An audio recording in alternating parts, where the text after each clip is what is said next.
So Heidi asked a question. Heidi, are you here? Yep, I'm here. Hey there, good to see you. Hello. Where are you calling from? Oh, well, it's all like Northern Europe. Tonight it's Heidi, and I'm from Denmark. So yeah. Okay, amazing. Hello to my neighbors, Uh, UK and Sweden. Yeah. so yeah, would I put point of view on a homepage? I just want to say I know you can't understand my page because it's in Danish, and through the course of this, it will turn into English, and that's fine. I just have, when I have my homepage, um, I have similar as to Robin, I kind of try and call them out, the things that are sort of like the island A. And then what you said about, reaching the breaking point, and I thought, maybe some of them I need to get that a little bit more tight. And then, so my question is that the one, would you put them, the breaking point, would you put them on your homepage, Oh yeah. Yeah. So really to call them out. And would you then also, when I have this nice headline that no one else can, because at the moment is probably not tight enough. Would I also put my point of view on my homepage? I mean, would I really kind of like call them out? Would I put my point of view on that first page they land on? Yes. Okay.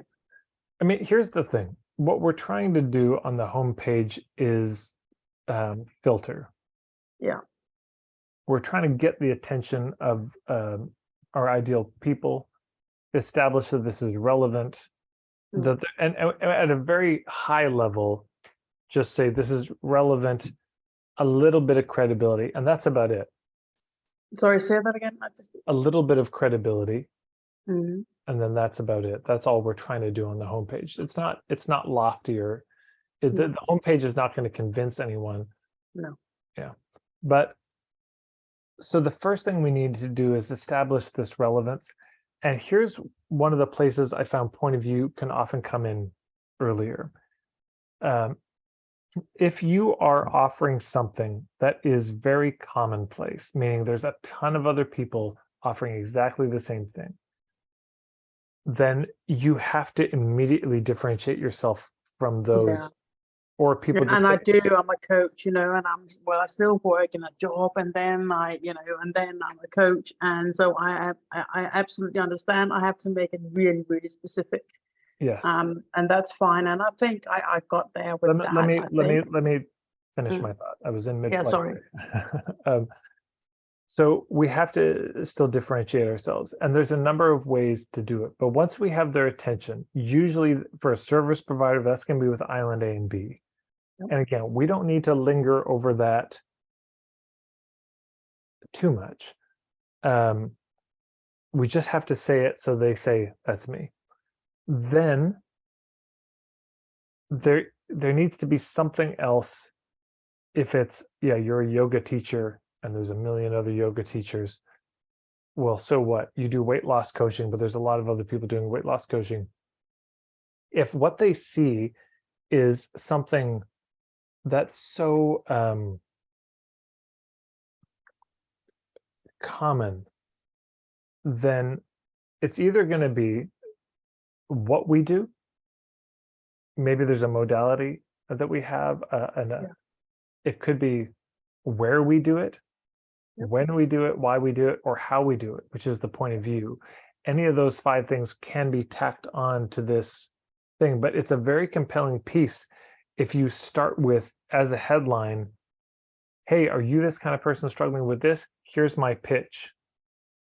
I've seen that done just in the headline right away. Like there was this woman, Suzanne Kohlberg, in the membership did weight loss coaching.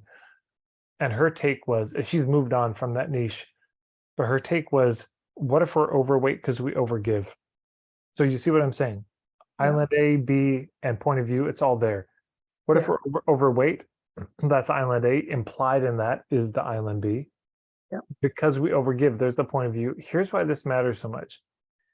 Imagine she's going to reach out to podcasts. hey, I'm a health coach. Nobody cares. No. I'm a weight loss coach. Nobody cares. No, but it's weight loss without the dieting. Everybody says that. But then she put in this unique point of view about the overgiving. And whenever she reached out to podcasts, they were like, oh, that's fresh. That's new. That's a different take.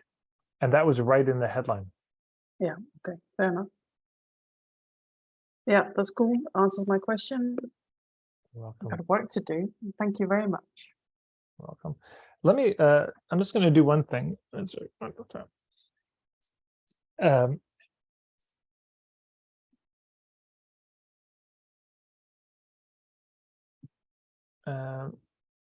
Yes, let me go over this. So this is something I just did recently. Take a gander, take a screenshot if you need to. So this is the idea of the category and the brand. And this is sort of peripherally related to what we were just talking about here. The category and the brand. So it's hard to walk you through this while I'm better if I screenshot this and then had a photo I could share. Okay, but you see, the category is the broad thing. So this is the general, what it is, like mobile phones is the category, but an iPhone is a brand. Yeah, yoga is the category, but Vinyasa Flow is the brand. That's a type of yoga. And same with mindfulness, with embodiment, heart-based business. These are all categories. And if somebody has never heard of this thing, we'll say they're at the unaware side. And if they're really familiar, like, yeah, I've heard all this before, they're on the pretty hip and savvy side. And if somebody is already familiar with the broad category and we start off saying, hey, weight loss, but without that, and you start doing all this general talk, they're bored. They're just so bored. But if we leap to the modality too soon, they're confused. Like if they've never heard about yoga and you're talking about Vinyasa Flow, you see what I'm saying? They're just so lost. They have no idea what you're talking about. And so I think what we need to be doing, there's this edge, yeah? We have to speak to the edge of their awareness in our marketing. Because if it gets too nitty-gritty and too detailed, they're lost and confused. If we get too general, they're just like, fuck, it's like, yeah. I've seen this with some webinars where it's like, okay, today we're going to talk about heart-based business. First of all, we're going to talk about the heart. What is the heart? Let's talk about business. What is now? What's a heart-based business? And I'm just like, can I please fast forward through this rookie, material? It's very frustrating. It's tedium. So it's just good to know where your people are. Yeah. Because if what you're offering as a category is new, you have to talk about that first before you get into the weeds of the details. But if they're hip to it, if your people already get it, we don't linger on let's talk about, the number of invitations I got to online summits, like heart-based business online summits, and I just got sick of it. It's like, I've heard it. Do we need to still make this case? Let's talk about organic food and why it's like, I'm done. I get it. I don't need to be lectured on this. Now, some people do. There's certain crowds that would, but it's just, we got to know our room in terms of who we're speaking to. And know that, are you with your people needing to educate them on the category, or can you go deep into the brand, which was similar to what Michael was asking. We're getting very into the nitty-gritty of the details of the brand, but perhaps the category isn't established yet. Perhaps there's not the relevance yet. So anyways, that's a new thought I've been having. I thought I'd share it with you today. A little Sharpie map. And thank you all for coming. Sorry about the glitch at the beginning. I really appreciate your patience. If you have any questions about the membership, just email me, tad@marketingforhippies.com. I'm happy to help you figure out if it's a fit or not. I know it's very late for some of you, so I'll release you to the world. and we'll see you again maybe next month. Take care.